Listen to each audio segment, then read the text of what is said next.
नमस्कार बंधुगण, सर्वप्रथमे मु आपणमानंकु गोटिए अनुरोध करबाकू चाहूँछि जे भिडियोटी को देखि सारिबा परे मो चैनल को निश्चित भावरे सब्सक्राइब करिदेबे। मु एही भिडियो गुड़िक तैयारी करिबा पई बहुत परिश्रम करे एवं एथिरु जहा रोजगार हुए सेथिरे मोर घर चले। जेउ माने भी मो चैनल को सब्सक्राइब करिवे मु भगवानंक पाखरे प्रार्थना करूछि जे सेमानंक जीवन बहुत सुखमय हेउ एवं सेमाने धनी हुअन्तु। दया करी सब्सक्राइब करिबाकू भूलिबे नाही। मु हेउछि मानसी। नमस्कार समस्तंकु। मो नाम मानसी एवं मो बयस वर्तमान 22 वर्ष। मु एबे भी अविवाहित अछि। मोते आजि पर्यंत केही छुई सुधा नाहांती, किंतु मो मनरे भी किछि इच्छा अछि कारण मु भी जणे युवती।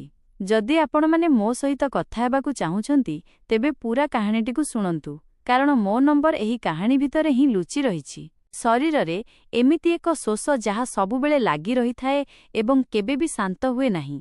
देहर गठन एमिति जे जिए थरे देखिबा से चाहि रहिबो। गाँर सबु बुढ़ाठारु आरंभ करी युवक पर्यंत समस्ते मो उपरे नजर पकाइथांती। कमर पतला किंतु चेहरा एमिति जे साड़ी पिंधिले समस्तंक नजर मो उपरे अठा परी लागि जाए। बाह निज विषय रे आउ कोन कहिबी। मु एक छोट गाँरु आसीछि किंतु एबे पाठ पढ़िबा पई भुवनेश्वर सहर रे रहुछि। मो अप्पांकर बाहाघर 3 वर्ष तळे होई जाइछि एवं तांको घर पाखापाखी अछि, तेणु मु प्रायतः सेठाकू जाउथाए। मु टिके चंचल स्वभावर झियो, सबुबेले हसखुसी रे रहिबाकू भल पाए। मो आखि दुईटी बड़ बड़ एवं लोकमाने कुहंती जे मो हसरे किछि जादू अछि। मो चेहरार गठन विषय रे कोन कहिबी। जेतेबेले मु साड़ी पिंधे मो रूप देखि पुओ माने टिके पागल प्राय होई जांती, किंतु मु सेमितिका झियो नुहे, बास मजारे टिके थट्टा मजा करे। आजि मु आपणमानंकु मोर एक कहानी सुनाइबाकू जाउछि जहा मो भिणोई एवं मो विषय रे। भिणोई माने मो अपार स्वामी। से देखिबाकू बहुत सुंदर। बंधुगण, कहानीटी बहुत मजादार हेबाकू जाउछि जेउथिरे आपणमानंकु बहुत मजा आसीबो। तेणु कहानीटिकू पूरा सुनंतु एवं देखंतु मो एवं मो भिणोईंक मध्यरे शेषरे कोन कोन घटिला। भिणोई लंबा चौड़ा एवं तांको कथावार्ता एमिति जे सीधा हृदयकू छुई जाए। किंतु एही कहानी टिके अलगा प्रकारर। एथिरे मजा अछि, रहस्य अछि एवं शेषरे एमिति एक मोड़ अछि जे आपण माने समस्ते भाबिबे बाह। चलंतु धीरे धीरे आरंभ करिबा। जेमिति केही घरर कथा कहूछि तो कथा हेउछि सेही दिनर जेबे मु प्रथम थर पई भिणोईंकु भल भाबरे भेटिथिली। बाहाघर समयरे तो देखा होइथिला किंतु असली देखा साक्षात परे होइथिला। बाहाघर परे अपार घर आम गाँ ठारु टिके दूर सहर आडकु थिला, किंतु मु कॉलेज जोगु सहर रे हॉस्टेल रे रहुथिली। दिने अपार फोन आसिला, मानसी घर को चली आस। तो भिणोई कहउछंती कि साली को डाक, घरटा खाली खाली लागुछि। मु हसी पकाइली। भाबिली भिणोई बोध हुए मजा करुथिबे, किंतु मु गली। घरे पहुंचिबा परे अप्पा मते कुंढाई पकाइला एवं भिणोई रोसई घरु चा नेई आसिले। निय साली, कड़क चा बिल्कुल तुम परी, से कहिले एवं तांको आखिरे सेई दुष्टामी भरा चमक थिला। मु चा नेली एवं सोफारे बसीगली। भिणोई सामनारे बसिले एवं अप्पा किछि तियारी करिबा पई रोसई घर को चलीगला। तो मानसी कॉलेज केमिति चालिछि? भिणोई पचारिले। मु कहिली बस भिणोई चालिछि, किंतु आपण तो बहुत व्यस्त रहुछंती ना। अप्पा कहुथिला आपणक काम एमिति जे रातिरे डेरिरे आसुछंती। भिणोई हसिले, हाँ किंतु ना रे, एबे तुमे आसीछ तो घरे चमक आसीगला। तुम परी युवती घरे थिले सबु किछि भल लागे। बाहा ए कथाटा टिके अलगा प्रकारर थिला।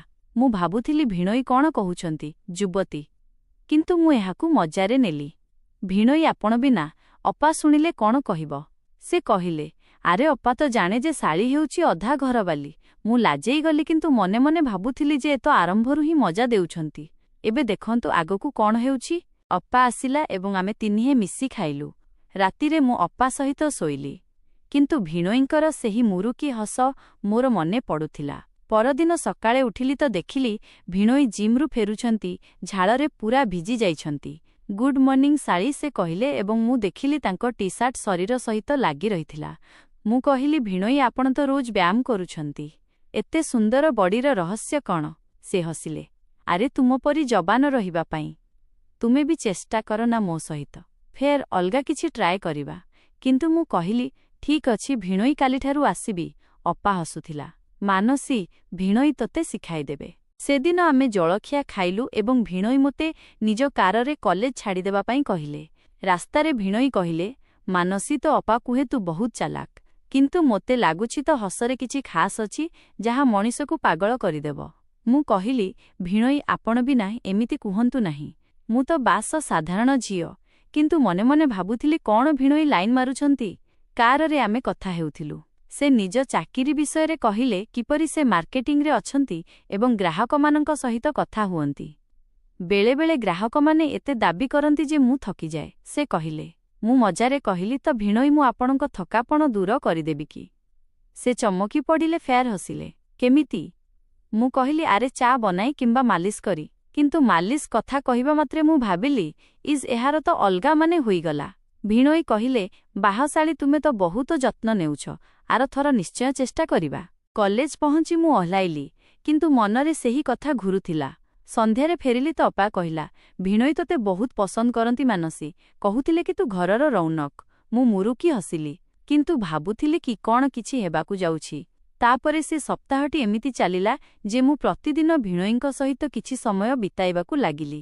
ଗୋଟିଏ ସନ୍ଧ୍ୟାରେ ଭିଣୋଇ ଘରକୁ ଆସିଲେ ଏବଂ କହିଲେ, ମାନସୀ ଆଜି ମୁଁ ତୋ ପାଇଁ କିଛି ଖାସ୍ ଜିନିଷ ଆଣିଛି। ମୁଁ ଉତ୍ସାହିତ ହୋଇଗଲି। କ'ଣ ଭିଣୋଇ? ସେ ଗୋଟିଏ ପ୍ୟାକେଟ୍ ଦେଲେ। ସେଥିରେ ଗୋଟିଏ ସୁନ୍ଦର ଟପ୍ ଥିଲା, ଯାହା ଟିକେ ଟାଇଟ୍ ଫିଟିଂ ବାଲା ଥିଲା। ଏଇଟା ତୋତେ ଭଲ ମାନିବ, ସେ କହିଲେ। ମୁଁ ଟ୍ରାଏ କରି ପିନ୍ଧିଲି ଏବଂ ବାହାରକୁ ଆସିଲି ଦେଖାଇବା ପାଇଁ। ଭିଣୋଇଙ୍କ ଆଖି ଚମକି ଉଠିଲା। ବାହ ମାନସୀ, ତୁମେ ଏଥିରେ କେତେ ସୁନ୍ଦର ଲାଗୁଛ। ସୁନ୍ଦର? ମୁଁ କହିଲି, ଭିଣୋଇ ଅପା କାହିଁ? ଅପା ବାହାରକୁ ଯାଇଛି ସପିଂ ପାଇଁ, ଭିଣୋଇ କହିଲେ। ଆରେ ବାସ୍, ତୁମେ ଆଉ ମୁଁ ଏବେ କୁହ କେମିତି ଲାଗୁଛି? ମୁଁ ବୁଲି ପଡ଼ି ଦେଖାଇଲି ଏବଂ ସେ କହିଲେ, ତୋ ଅଣ୍ଟା କେତେ ପତଳା ଆଉ ଉପରୁ ବାହ। ମୁଁ ଲାଜେଇଗଲି। ଭାବୁଥିଲି କି ଭିଣୋଇଙ୍କ ନଜର କେଉଁଠିକି ଯାଉଛି। କିନ୍ତୁ ମୁଁ ମଜାରେ କହିଲି, ଭିଣୋଇ ଆପଣ ତ ଏମିତି ଦେଖୁଛନ୍ତି ଯେମିତି ଆଗରୁ କେବେ ଦେଖିନାହାନ୍ତି। ସେ ହସିଲେ। ଆରେ ଶାଳୀକୁ ଦେଖିବାର ଅଧିକାର ତ ଅଛି। ଆମେ କଥା ହେଉଥିଲୁ। ମୁଁ ଚା ବନାଇଲି ଏବଂ ଭିଣୋଇ କହିଲେ, ମାନସୀ ତ ଅପା ଅପେକ୍ଷା ତୋତେ ଦେଖି ମଜା ଆସେ। ମୁଁ ପଚାରିଲି, କାହିଁକି? ସେ କହିଲେ, କାରଣ ତୁମେ ଫ୍ରେଶ୍। ନା ଫେର୍ ଅଲଗା କଥା? ମୁଁ ଭାବୁଥିଲି କ'ଣ ଭିଣୋଇ କିଛି ପ୍ଲାନ୍ କରୁଛନ୍ତି କି? କିନ୍ତୁ ଅପା ଆସିଗଲା ଏବଂ ସବୁ ନର୍ମାଲ ହୋଇଗଲା। ରାତିରେ ଅପା ସହିତ କଥା ହେଲି। ସେ କହିଲା, ଭିଣୋଇ ତୋତେ ଭଉଣୀ ପରି ମାନନ୍ତି ମାନସୀ, କିନ୍ତୁ ମୋତେ ଲାଗୁଥିଲା କିଛି ଆଉ ଅଛି। ଧୀରେ ଧୀରେ ଦିନ ବିତିବାକୁ ଲାଗିଲା। ଦିନେ ଭିଣୋଇ କହିଲେ, ମାନସୀ ଆଜି ସନ୍ଧ୍ୟାରେ ଆମେ ଘରେ ହିଁ ପାର୍ଟି କରିବା। ତ ଅପା ରୋଷେଇ କରିବ, ତୁ ସାହାଯ୍ୟ କର। ମୁଁ ହଁ କହିଲି। ସନ୍ଧ୍ୟାରେ ମୁଁ ରୋଷେଇ ଘରେ ଥିଲି, ପରିବା କାଟୁଥିଲି। ଭିଣୋଇ ପଛରୁ ଆସିଲେ। ମାନସୀ ଏଇଟା କେମିତି କାଟୁଛୁ, ଦେଖେଇବି? ଏବଂ ସେ ମୋ ହାତ ଧରି ପକାଇଲେ। ପଛରୁ ଛୁରୀ ଧରି ଦେଖାଇବାକୁ ଲାଗିଲେ। ତାଙ୍କର ନିଶ୍ୱାସ ମୋ ବେକରେ ବାଜୁଥିଲା। ମୁଁ ଥରିଗଲି। ଭାବୁଥିଲି, ଉଫ୍, ଏ ତ ବହୁତ ପାଖକୁ ଆସିଯାଉଛନ୍ତି। ଭିଣୋଇ ଏମିତି କରନ୍ତୁ ନାହିଁ, ମୁଁ ଧୀରେ କହିଲି। ସେ କହିଲେ, ଆରେ ବାସ୍ ଶିଖାଉଛି, ତ ଚମଡ଼ା କେତେ ନରମ। ମୁଁ ନିଜକୁ ମୁକୁଳାଇଲି। କିନ୍ତୁ ମନରେ ଖିଆଲ ଆସିଲା ଯେ କ'ଣ ଏବେ କିଛି ହେବ। କିନ୍ତୁ ଅପା ଆସିଲା ଏବଂ ସମସ୍ତେ ହସି ଖେଳି ରାତ୍ରି ଭୋଜନ କଲୁ। ଭିଣୋଇଙ୍କ ସେହି ସ୍ପର୍ଶ ମୋର ମନେ ପଡ଼ୁଥିଲା। ପରଦିନ ସକାଳେ ଭିଣୋଇ କହିଲେ, ମାନସୀ ଆଜି ମୁଁ ତୋତେ ମୋ ଅଫିସ୍ ଦେଖାଇବି। ଚାଲ ସାଙ୍ଗରେ। ମୁଁ ପ୍ରସ୍ତୁତ ହୋଇଗଲି। ଗୋଟିଏ ଭଲ ଡ୍ରେସ୍ ପିନ୍ଧିଲି। ଅଫିସରେ ଭିଣୋଇ ଚିହ୍ନା କରାଇଲେ, ଇଏ ମୋ ଶାଳୀ ମାନସୀ। ତାଙ୍କ ସହକର୍ମୀମାନେ କହିଲେ, ବାହ ସାର୍, ଶାଳୀ ତ ବହୁତ ସୁନ୍ଦର। ଭିଣୋଇ ହସିଲେ, ହଁ ମୋର ପ୍ରିୟ। ଅଫିସରେ ଆମେ ବୁଲିଲୁ। ଭିଣୋଇ ନିଜ ଡେସ୍କ ଦେଖାଇଲେ ଏବଂ କହିଲେ, ଏଠି ବସ୍ ମାନସୀ, ମୁଁ କାମ କରୁଛି। ମୁଁ ବସିଲି ଏବଂ ଭିଣୋଇ କାମ କରୁଥିଲେ।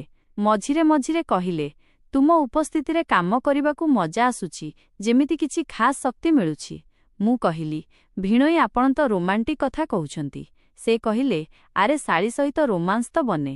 ମୁଁ ଚମକିଗଲି, କିନ୍ତୁ ମଜା ବୋଲି ଭାବିଲି। ଲଞ୍ଚ ସମୟରେ ଭିଣୋଇ ମୋତେ ସ୍ପେଶାଲ ଖାଇବାକୁ ଦେଲେ ଏବଂ ଫେରିବା ବାଟରେ କାରରେ କହିଲେ, ମାନସୀ ଯଦି ତ ଅପା ନଥାନ୍ତା ତେବେ ମୁଁ ତୋତେ ବାହା ହୋଇଯାଇଥାନ୍ତି। ମୁଁ ହସି ପକାଇଲି, କିନ୍ତୁ ମନେ ମନେ ଭାବୁଥିଲି ଯେ ଏ କଥା ତ ସିରିୟସ୍ ଲାଗୁଛି। କିନ୍ତୁ ଘରେ ପହଞ୍ଚିବା ପରେ ସବୁ ସ୍ୱାଭାବିକ ଥିଲା। ଫେର୍ ଗୋଟେ ସପ୍ତାହ ଏମିତି ହିଁ ଚାଲିଲା। ଭିଣୋଇ କୌଣସି ନା କୌଣସି ବାହାନା କରି ମୋ ପାଖକୁ ଆସୁଥିଲେ, ଯେମିତି ସାହାଯ୍ୟ ନାରେ ହାତ ଧରିବା କିମ୍ବା ମଜାରେ ଗାଲ ଟାଣିବା। ଗୋଟିଏ ସନ୍ଧ୍ୟାରେ ମୁଁ ବାଲକୋନିରେ ଠିଆ ହୋଇଥିଲି, ପବନର ମଜା ନେଉଥିଲି। ଭିଣୋଇ ଆସିଲେ। ମାନସୀ କ'ଣ ଭାବୁଛୁ? ମୁଁ କହିଲି, ବାସ୍ ଭିଣୋଇ ଜୀବନ ବିଷୟରେ। ସେ ମୋ ପାଖରେ ଠିଆ ହୋଇଗଲେ। ଏତେ ପାଖରେ ଯେ ତାଙ୍କ ହାତ ମୋ କାନ୍ଧରେ ବାଜୁଥିଲା। ଜୀବନରେ ମଜା ତ ଏମିତି ମୁହୂର୍ତ୍ତରୁ ଆସେ, ସେ କହିଲେ ଏବଂ ତାଙ୍କ ନଜର ମୋ ଆଡ଼କୁ ଥିଲା। ମୁଁ ଅନୁଭବ କଲି ତାଙ୍କ ନିଶ୍ୱାସ ଜୋରରେ ଚାଲୁଛି। ମୁଁ ଭାବୁଥିଲି ଏବେ ତ କିଛି ହୋଇଯିବ, କିନ୍ତୁ ସେତିକିବେଳେ ଅପାର ଡାକ ଶୁଭିଲା। ରାତ୍ରି ଭୋଜନ ପ୍ରସ୍ତୁତ ଏବଂ ସବୁ ଶେଷ। ରାତିରେ ମୁଁ ଅପାକୁ କହିଲି, ଅପା, ଭିଣୋଇ ବହୁତ ଭଲ। ଅପା କହିଲା, ସେ ତୋତେ ବହୁତ ମାନନ୍ତି, କିନ୍ତୁ ମୋତେ ଲାଗୁଥିଲା ଯେ ଭିଣୋଇଙ୍କ ଉଦ୍ଦେଶ୍ୟ କିଛି ଅଲଗା। ପରଦିନ ଭିଣୋଇ କହିଲେ, ମାନସୀ, ଆଜି ମୁଁ ତୋତେ ଗୋଟିଏ ଗୁପ୍ତ ଜାଗା ଦେଖାଇବି। ମୁଁ ଉତ୍ସାହିତ ହୋଇଗଲି। ଆମେ କାରରେ ବାହାରିଲୁ ଏବଂ ଏକ ଛୋଟ ପାର୍କ ଭଳି ଜାଗାକୁ ଗଲୁ ଯେଉଁଠି କେହି ନଥିଲେ। ଏଇଟା ମୋର ପ୍ରିୟ ଜାଗା, ଭିଣୋଇ କହିଲେ।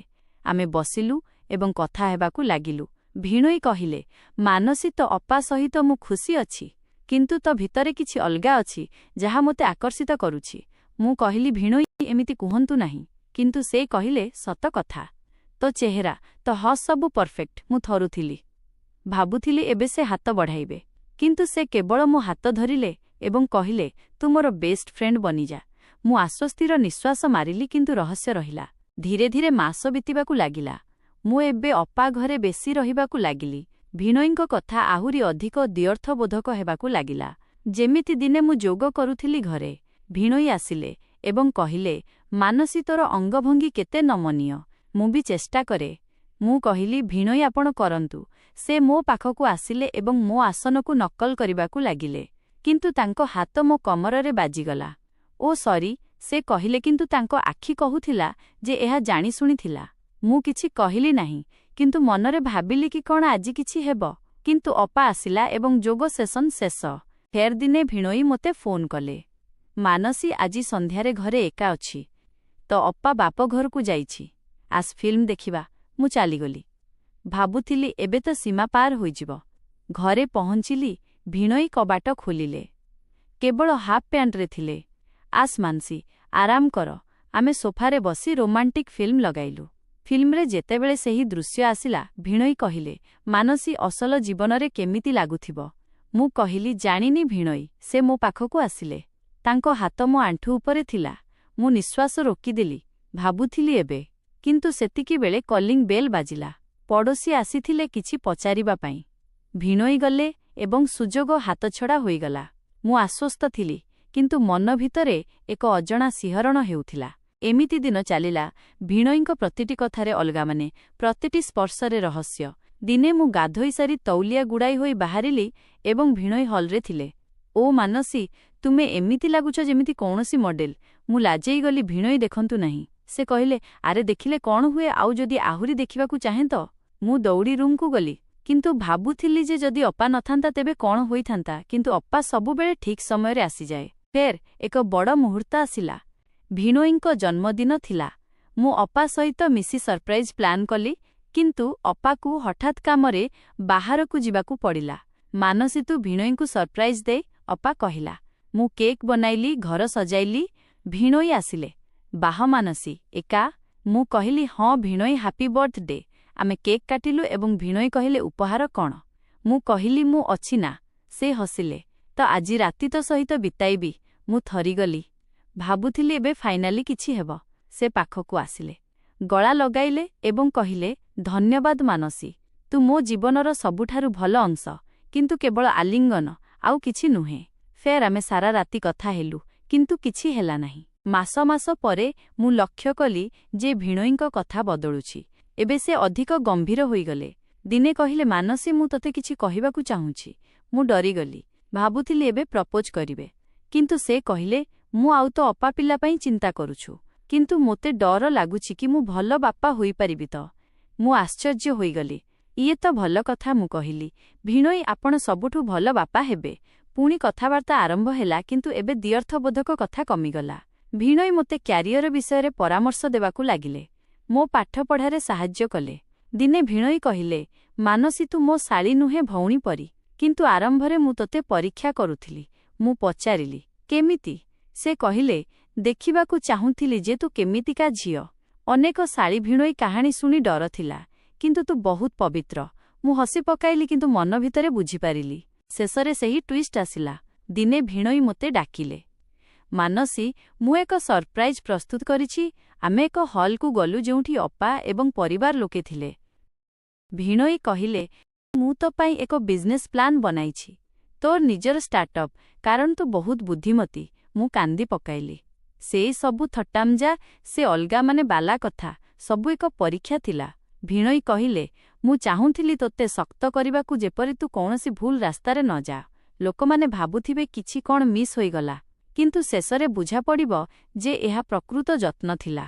ଭିଣୋଇ ମୋତେ ଭଉଣୀ ପରି ସାହାଯ୍ୟ କଲେ ଏବଂ ଆଜି ମୁଁ ନିଜର ବ୍ୟବସାୟ ଚଳାଉଛି। କାହାଣୀ ଏହା ଶିଖାଏ ଯେଉଁ ସମ୍ପର୍କ ମଜାରୁ ଆରମ୍ଭ ହୋଇପାରେ କିନ୍ତୁ ସତ୍ୟ ଶେଷରେ ଜିତେ। ତ ବନ୍ଧୁଗଣ, କାହାଣୀ ଆପଣମାନଙ୍କୁ କେମିତି ଲାଗିଲା କମେଣ୍ଟ କରି ନିଶ୍ଚୟ